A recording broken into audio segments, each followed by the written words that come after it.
We're back for our 10th socially distant studio visit for Hall Walls, talking today with multidisciplinary artist Kevin EI-ICHI deForest, who's located in Brandon, Manitoba. And my first question, as always, well, I'm going to make it my second question. My first question is it still winter in Brandon?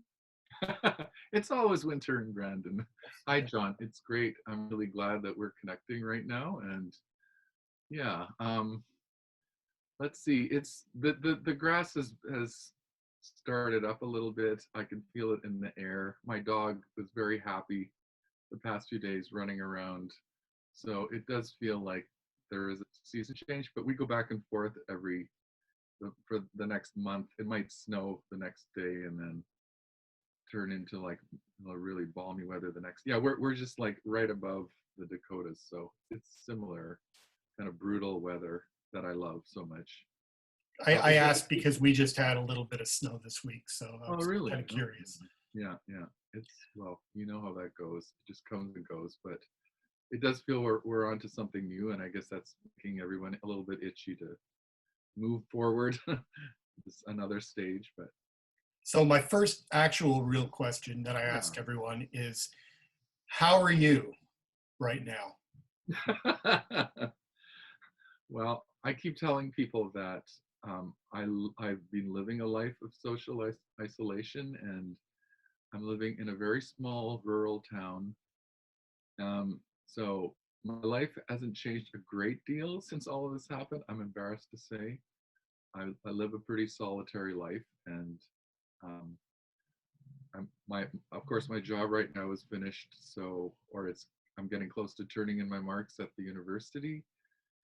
So it's been kind of a weird moment to finish all of that up in school, because we were done 3 weeks ahead, and had to figure out a way to do kind of distance marking and input and stuff like that in studio classes, which has been challenging. And I'm glad I've done it, because it shows me what's there and what's not in terms of dealing with students' work, not being able to touch it.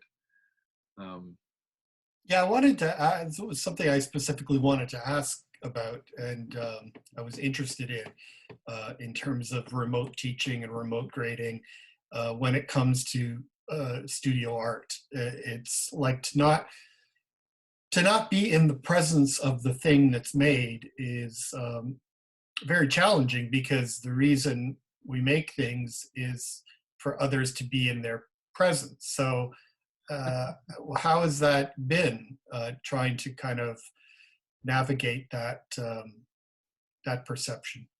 Well, I think we've been kind of asked to work from a distance through the workplace, and different disciplines will be having a much easier time not having to be in the room together. But yes, I think, let's see, there's because I've been working with my students for the past semester, at least, very least, I kind of know what they're up to. And so just to finish off things virtually has been okay.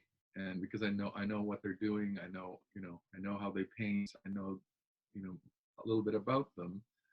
So just to finish things off, I'm not finding it that difficult to try to evaluate what they're up to, because we're looking at their progress and how they're responding to input and things like that. And that is doable to a degree when you're online. So this Zoom has really been a great thing. I don't know. I guess you've been using it a lot, hey?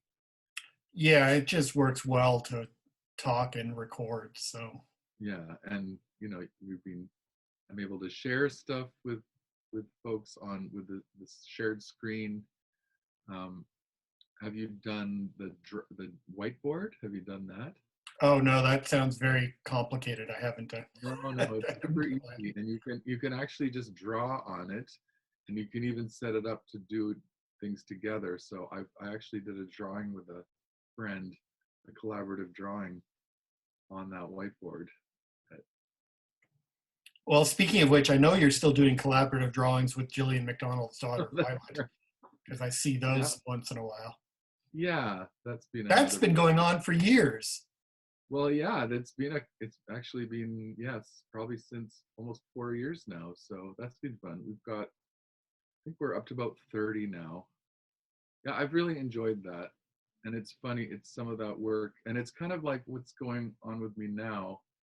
I've kind of, I just finished doing presenting a huge body of work last fall and winter. And I'm kind of waiting. There's a few more for me to kind of finish. But then I'm kind of on the verge of starting something new. And I don't know. I think since I've been on my own, I've kind of been in survival mode. And a lot of the things I've been doing have just been to keep myself, to keep my mind active and my hands active, and without thinking about the consequence of it. I think uh, that's what I really like about the project with the Jillian's daughter, is that we're not working towards a show, or we're kind of doing it for the pleasure of doing it, which I know it's a kind of a luxury to be able to do that. I mean, but I think, that's where a lot of, you can get a lot of fun things to happen that way without the pressure of it, having to be exhibited or part of a body of work. So I wanted to ask one more question about your students, although it sounds like they were a little ahead of the schedule in terms of where other students are now. But did you see is any of the current scenario that we're in, virus-wise and otherwise culturally, seeped into their work at all? there was a bit of that starting already. Yes. Um, I think, um, what can I say? I think we were just on the cusp of everything when the project started, and it wasn't sinking in as as a real reality yet. And they had already kind of gotten something off the ground. So, I think there's been a few sort of projects that were about, the relationships between friendships or things like that, that are definitely affected by this moment. But I would say explicitly, no, it wasn't really there. And I think that's a really interesting point, because I think that the kind of attitude towards making art after this moment is really going to be different. I think, like many things, or like probably everything, this kind of post-COVID world it's gonna have a different kind of attitude towards art making.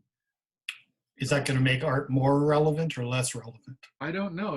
I think that's a question, and I guess we've been extrapolating on the economy and what's going to happen with the curve and all those things.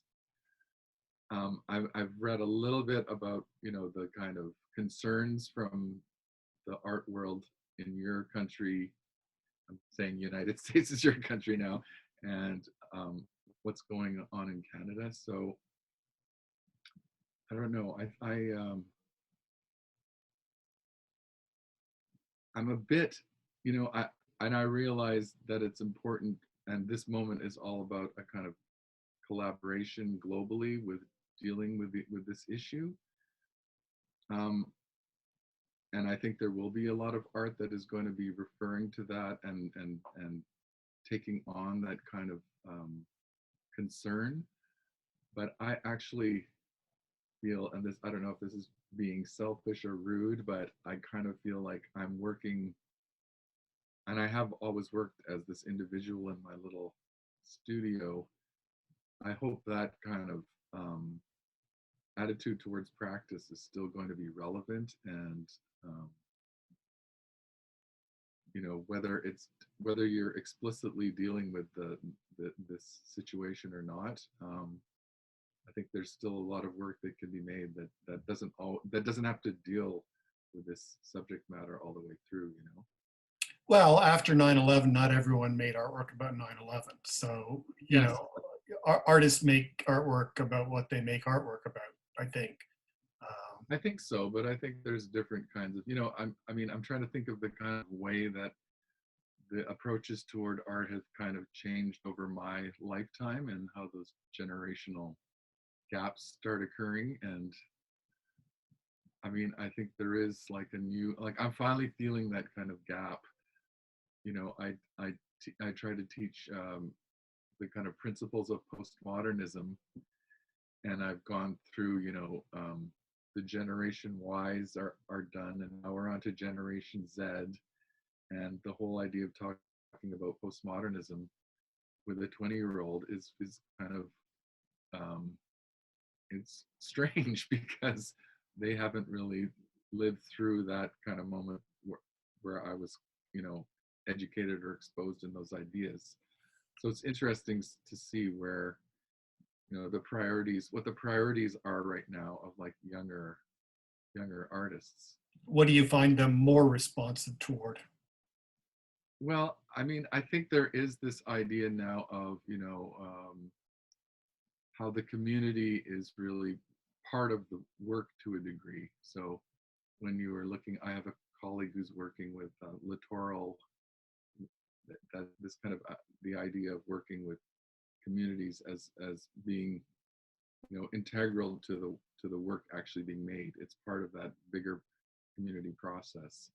And I think I see that too with the younger.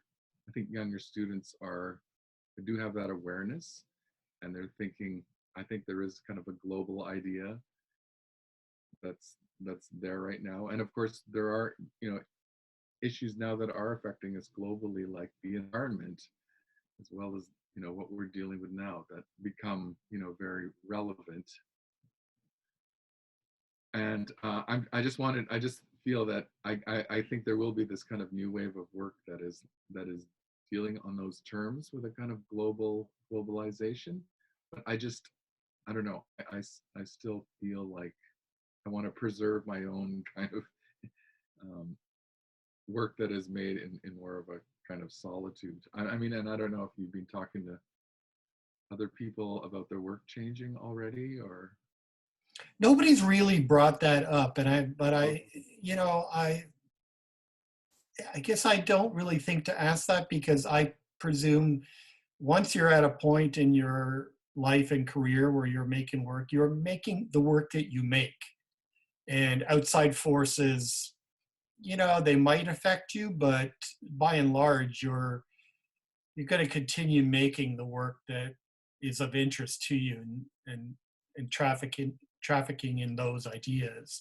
Um, but it's an interesting observation you make about younger generations, and it makes me optimistic for a return of empathy in yes, general. You know, yes, I know. I think that that's a kind of interesting point because there seems to be, in a way, there's a kind of frustration with the postmodern ambivalence and the whole idea of resisting to talk in this kind of global manner because of you need to acknowledge difference and how cultures they don't overlap that neatly, and there's that's where a lot of conflict arises. But at this point there seems to be a consensus that you need to deal with, say, the way the environment is going down the tubes. That has to be somehow turned into a collective mindset and attitude. So I don't know. I mean, I'm just thinking about how things do change in a lifetime, and if you're making work about your life, it's always in relation to this moment that you're in. So this is clearly what's preoccupying everybody's moments. So I don't know, and it'll probably just filter through, just somehow through the work. But I just don't, I'm being too self-conscious about it, but I think I think it's important to try to feel like you're somehow connected to this moment when you're doing your work. But yeah, you're well, right. You're I right. think we all feel connected to the moment at this moment, anyways. Yeah. So I don't know. I think you're right, and I'm probably in denial that I do keep making the same work over and over again. It's funny that you've got this background from an old painting, because it's pretty familiar. It's still, there's still definitely principles that are, they're always repeating themselves whether I like it or not. So Well, why wouldn't they? How are things like on the ground in Brandon? It's a small place, but do you sense a difference when you go out? Like, are people, I mean, are people wearing masks? Are they social distancing effectively? I mean, what, or does it seem just like an extended Sunday afternoon? well, it is a very quiet town, so that it's not like I'm on Times Square right now.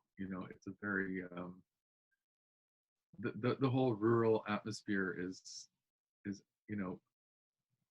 kind of isolated in a way all the time. So I haven't noticed it to a huge degree. There's people, I don't know, I keep seeing people in cars wearing masks, but which I find super weird. But I see that and I find it super weird as well.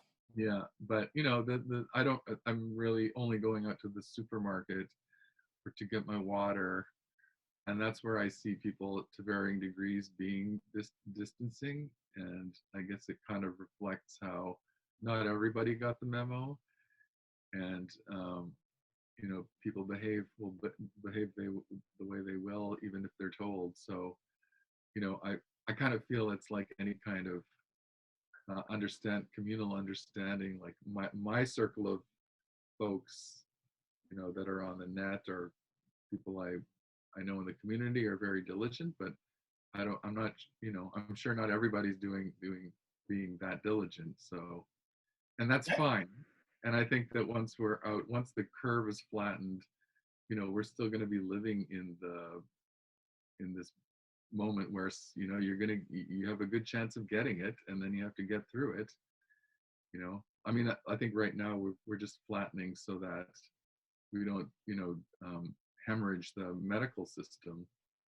But it's not like once we're allowed to, once the extreme social distancing is kind of ended, we're still going to have to be in contact with each other and be at risk. So I'm You sorry. know, earlier you had said that you already live a life of social isolation, but I want to buck against that a little bit because when I see you posts on Facebook and that, frequently it's like you're playing hockey, you're playing tennis, you're at karaoke, you're playing in a band with friends. I mean, for someone that is socially isolated, you're extremely social. So how much are you missing those things right now? Well, of course, I miss hanging out with friends, and that's just that's a strange adjustment. But I mean, I now that it's spring, of course, I'm really a big tennis buff. So we'll see how I can handle that withdrawal. Um, and the whole, I don't know how you've been dealing with, snacking and not doing exercises, but I'm just falling apart here because I just, well, anyway, it's been a challenge to keep the dieting going and all that through this time, because I'm using my food. It's really all comfort food at this point. So, but Well, yeah, I think tennis is going to be the ideal exercise for social distancing because I don't know how big a tennis court is, but you're at least 20 feet apart. So, yeah, we haven't talked about that. I've talked to some other friends about, can we do it? Do we wear gloves while we're playing? Can we play four people on the court? We'll see if that all works out. But I kind of I kind of hope that it's going to happen. Yeah, I mean, I do miss that. I did. I don't really. I'm not a big concert goer, but I was lucky enough to see the last show of Wilco. They were on tour, and after their Winnipeg uh, date, they stopped. And Tweety was making all kinds of jokes about all of his songs being about social distancing. So they were aware that it was on the verge. Um, and that was a wonderful night. And it's such a great memory to have right now, because when you look back on any kind of event that that happened with more than 5 people, it seems like that is never going to happen again. So it's I guess I am missing it. And of course, my karaoke. We found ways to sing. We have a group that's online, so we kind of sing on the website or on the page. I Zoom with some people that way too, but yeah, I don't know. It hasn't. The missing part hasn't settled in, and that's why I sort of think I am okay with the distance because I'm kind of used to it a little more than others, you know. Um, Well, that being said, whenever whatever version of normal is returns, uh, is there something that is going to be the first thing you want to do? uh, well, I would definitely love to do a hit of tennis and definitely like to sing with my friends again. So yeah, you're right. Those are kind of priorities that aren't there right now. So yeah, those would be nice things to do. Yes. How Well, about you? listen, How is your? Can I ask yeah. how your life is going right now? Like, have you kept? You're quite busy, I'm sure. But Well, things for I'm you. busy to a degree, but I can only be so busy in an apartment.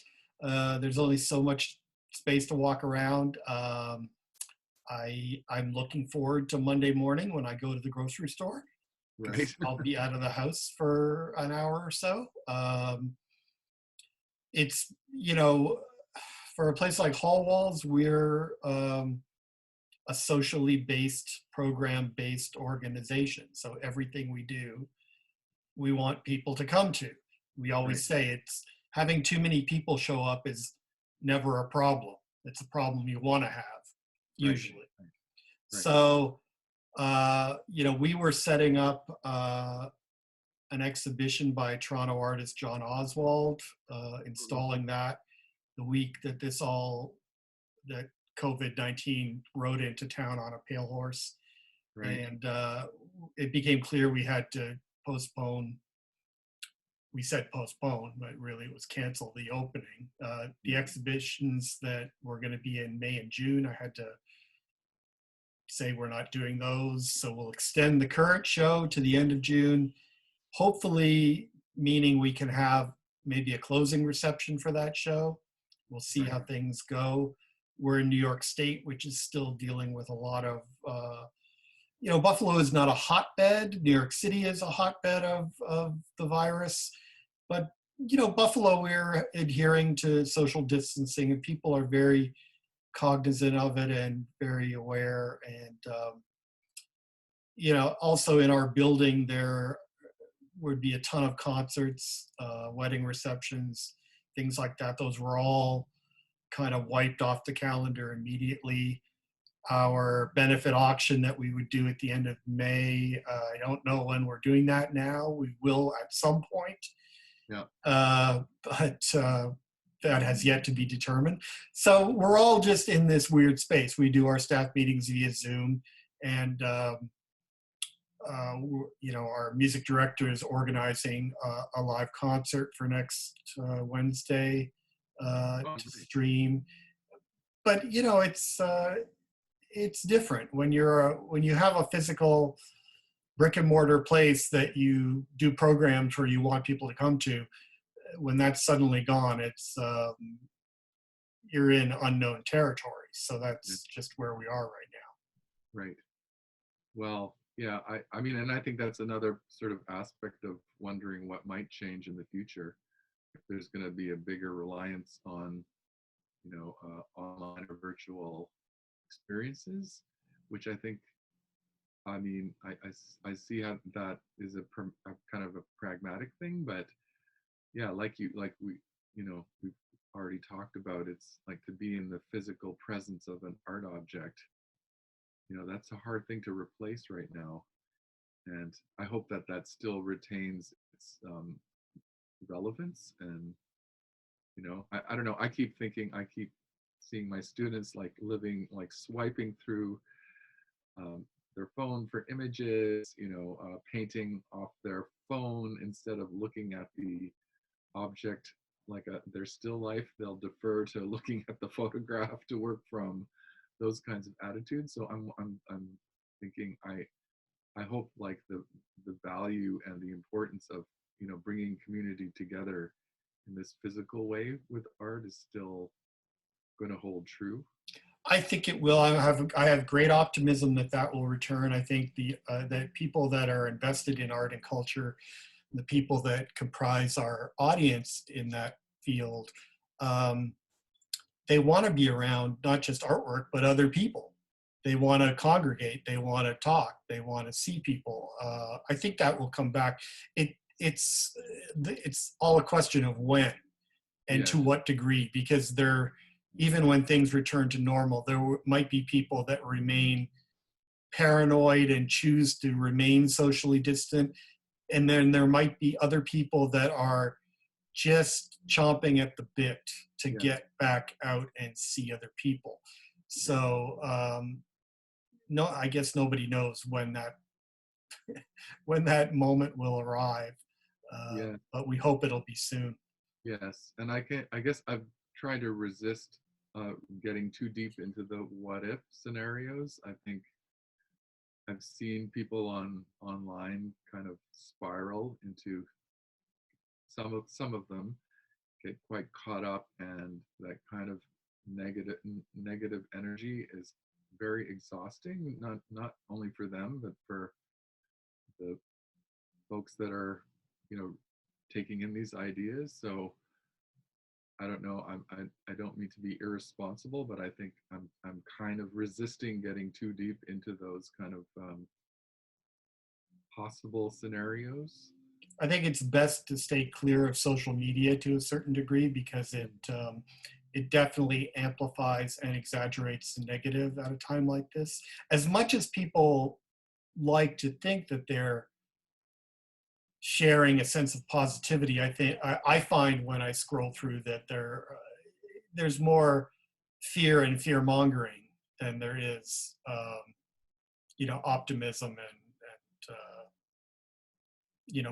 more positive feelings. So I don't know if it's a paradox, because what we're doing right now is great because we're sharing a moment via a social media style medium, and yet there are other platforms like Facebook that can aggravate the situation, I think, and make it you know much more difficult to get through. Exactly. Yes. I think that's the double-edged sword, that you can be exposed more to what a general population is thinking, and it's kind of scary when you realize that there's, you know, so many such a range of attitudes. You know, I'm like most people, I kind of stay in my little community, and there's like a bubble of people that have, you know, definite concerns and are socially responsible, but then there's plenty of others who aren't, and just, yeah, I mean, it's like a Pandora's box that's being opened. So yeah, it's I don't know, it's a really difficult moment, I think, for all of us. So anyways, Well, I want listen, at this, yeah. can I ask you, you know, how do you feel being in the States? Because, you know, the media coverage here around the US is, you know, you hear it, you know, from it's very left leaning media, and of course there's a lot of criticism going on with the way Trump is taking the whole thing on. It seems though in the States you've got really these partisan groups that are kind of not listening to each other, and I don't know, how are you kind of coping with that? Well, I mean, I'm in the art community, which tends to be progressive, and there are lots of progressive media outlets and things like that. But, I often tell people, sometimes people here, knowing that I'm from Canada, um, are very complimentary and admiring of Canada. And I remind them that, Canada has a lot of harsh right-wing politics as well that it has to cope with, and that it's difficult. And so it's not, it's not Canada is not just a wonderland of magnificence. It has its own challenges, regionally and politically. So I don't think it's actually that different. It's different in scale because America has 10 times the population. So everything is amped up. All the stakes feel a little heavier. Right. We're not getting $2,400 a month for 3 months, as a stimulus. But that's the difference between a population of 300 million and 30 million. Right. So, right. I Do you feel do I feel do you feel more like you're more at risk, or do you feel like the way you know the country, the way Trump is dealing with this, do you feel like it's dangerous, more dangerous than if you were in Canada, or like are you well, I mean, it's less dangerous than if I were in Toronto. I mean, I'm not in a place as small as Brandon, Manitoba, but Buffalo is not a gigantic city. right? So when I go out, I asked you that question, does it just feel like an extended Sunday afternoon? Because I go out and it often feels like a normal day if I go out, because people are at bus stops, cars are driving around. It's not like if you're in a place like New York that is a densely populated place that is suddenly vacant. Yeah. It's not as extreme a feeling in Buffalo. So I don't. Do I feel in danger? No. I mean, I wash my hands a lot, anyways, and I've been obeying social distancing. I'm only going to the grocery store, and it's like any kind of virus of this sort. At some point, you might get it. I know people that have had it, and it's been very bad, but they've gotten through it. And I think it's important that we remember that most people recover from it, Right. that it's not the Black Death. Right. As dangerous as it is, most people still recover from it. So, Right. I'm not freaking out or anything. Okay, good. No, it's just that, it's just the way the news is presenting the states, that there's consequences to pay for the way, Trump has been ignored what was going on, and didn't really, now he's in this sort of weird stage where he's blaming everybody else. Well, time will tell, and Yeah. that's also been the case at the state level, where governors have dealt with it in different ways. We feel fortunate that Governor Cuomo has dealt with it very aggressively. So, Yeah, he's been great. yeah, Yeah, he's everybody's new hero. yes, Um, exactly, right. Listen, I only have a free Zoom, so I think it's going to cut off any moment. Sure, So I sure. want to thank you for taking some time today to talk. I know you thought that we wouldn't have much to talk about, but it is great to touch base with Yeah, you, I to wanted to see show you you, again, and show to you hear about the situation where you are. I wanted to show you that you asked me to get some work together, so this is what I'm working on. Nice. And I was just looking through the website about the John Oswald show, so there is a reference to John Oswald in that work. Absolutely, that's great. Find it. So Well, it's spelled out for us, Kevin. I just hope I don't get sued. But I Oh think no, he'd never do that. He would that he would probably really love to see that, actually. exactly. That's what I was thinking. I thought, yeah, it would be something to get sued by John Oswald for copyright. Not gonna happen. Not gonna Yeah. happen. All All right. right. Thanks a lot, Kevin. Okay. Can are we going to can we talk a little bit more? If Yes, I let's say goodbye for now so I can stop my recording. Okay, great. Thank you. Bye.